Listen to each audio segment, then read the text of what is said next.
You are now tuned in for story time. Pumpkin soup.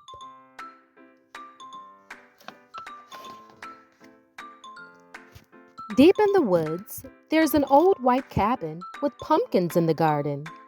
There's a good smell of soup, and at night, with luck, you might see a bagpiping cat through the window, and a squirrel with a banjo, and a small singing duck.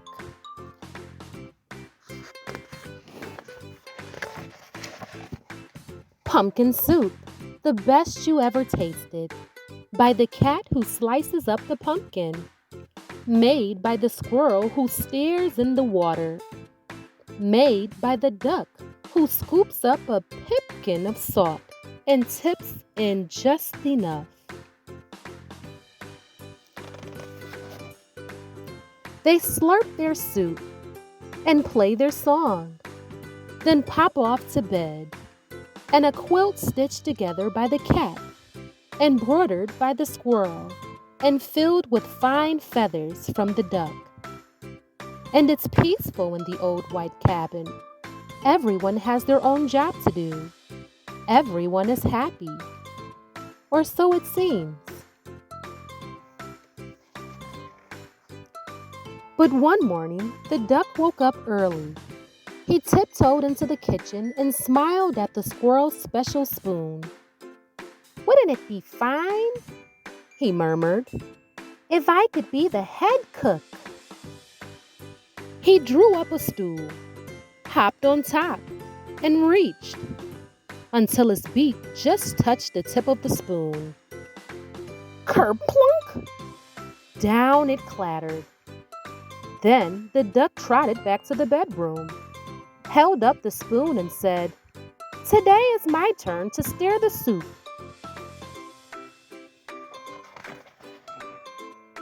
"That's mine!" squeaked the squirrel.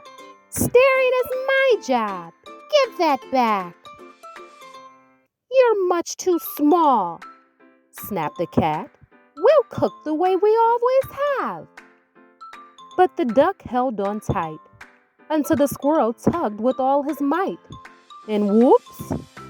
The spoon spun through the air and bopped the cat on the head. Then there was trouble. A horrible squabble, a row, a racket, a rumpus in the old white cabin.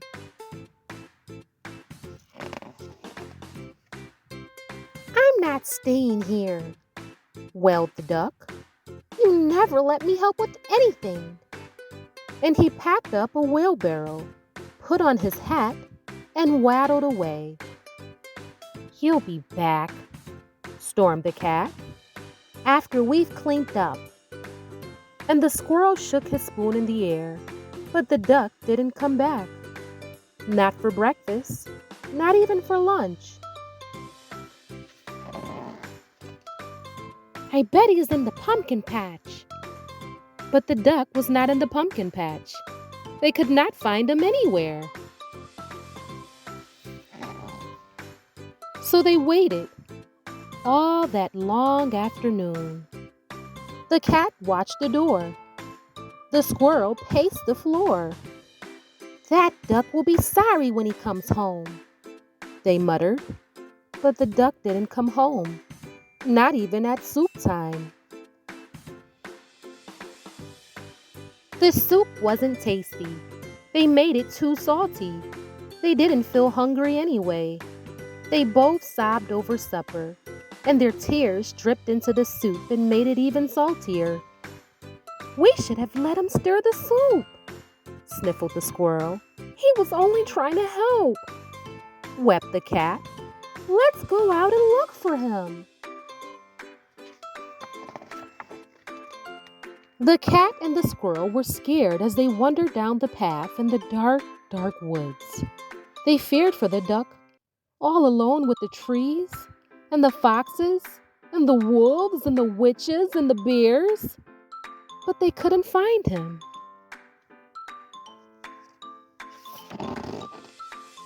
On and on, they trudged until they reached the edge of a steep, steep cliff. Maybe he fell down that, wailed the cat. I'll save him, squeaked the squirrel, and he scrambled down on a long, shaky rope. He searched all around on the ground, but he couldn't find the duck. Then the cat whispered in a sad little voice, Duck might have found some better friends. He might, sighed the squirrel. Friends who let him help. And the more they thought about it, as they plunged back, the more they were sure they were right. But when they were almost home, they saw a light shining from the old white cabin. It's Duck! They shrieked as they burst through the door. And the duck was so happy to see them. He was also very hungry. And though it was late, they thought they would all make some pumpkin soup. When the duck stirred, the cat and the squirrel didn't say a word. Not even when the duck stirred the soup so fast that it slopped right out of the pot. Not even when the pot got burnt.